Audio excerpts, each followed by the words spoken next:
Hey guys, welcome to another Warframe video, and today we're going to take a quick look at Keres' signature melee weapon, the dual Keres, which have been released a few days ago with the Beast of the Sanctuary update. Now first things first, if you want to get your hands on these, you can simply buy the blueprint from the market for 25,000 credits, and if you then want to build them, you have to invest additional 20,000 credits, 2 argon crystals, 230 oxium, 13,250 salvage, and 3 tellurium. The dual Keres are dual swords that require you to be at least mastery rank 7 to use them, and they do 44 damage with each hit. 25.5 is slash, 13.2 is puncture, and 5.3 is impact. They have an attack speed of 1.25, which is really fast, the highest crit chance of all the dual swords at 28%, and the second highest crit multiplier at 2.6 times.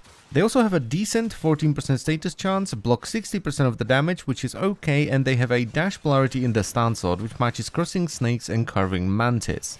They also, as of the time of recording, have a very high riven disposition, but I have a feeling this is going to go down pretty fast. Now, I played around with a couple of different builds, but the one I ended up with and the one I like the most is a very simple one Forma build where I've just added a V. The stance I'm using is Carving Mantis because it A, matches the polarity, so that's always nice, and B, it has forced slash procs on I think actually every single combo, which works really well with it. Then we have Prime Pressure Point for damage, Blood Rush for more crit chance as we build up our combo counter, and to sustain our combo counter we have Drifting Contact, which also adds a little bit of status chance. Then I decided to go with True Steel, which catapults you into red crit territory very quickly, and I have Organ Shatter to scale those red crits as well. After that, I have Berserker for a ton of attack speed, and I finished it off with Virulent Scourge and Vicious Frost for viral damage and a decent amount of status chance. Now, the reason I didn't use Condition Overload, which would make a lot of sense on a weapon like this, is because this weapon kills things so fast that by the time you proc enough status to actually take advantage of Condition Overload, the enemy is dead. So there's really no point in using Condition Overload unless you're fighting enemies that are around level 200.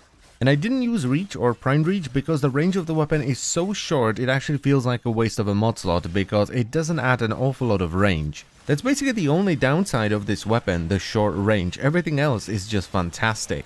Though I must say the stances can feel a little bit iffy at times, so that may be seen as a bit of a downside as well. There's also no reason to switch your elemental combos around, you can just fight everything with Viral, which would be really good for Onslaught because you're fighting sort of a mix of all the factions if the weapon had more range, but as it is right now, the short range just makes it not very good for Onslaught. You'll most likely be hemorrhaging efficiency from Zone 3 onwards. It feels amazing when the enemies group together and you can just carve right through them, like you can see over here in Zone 2, but as soon as the enemies start spreading around, which is mostly the case with the Grenier, you will start hemorrhaging efficiency really fast.